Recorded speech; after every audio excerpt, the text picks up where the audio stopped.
না, এটা অনেকদিনের কথা।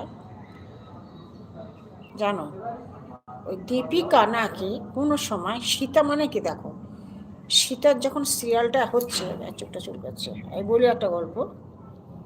সীতার যখন সিরিয়ালটা হচ্ছে, সীতাকে সবাই তো ঠাকুর ভেবে, যত নর্থ বেঙ্গলি যারা হিন্দ বাংলারও আছে যারা নর্থ বেঙ্গলি, সীতাকে তো ভক্তি করতো সীতারূপেই।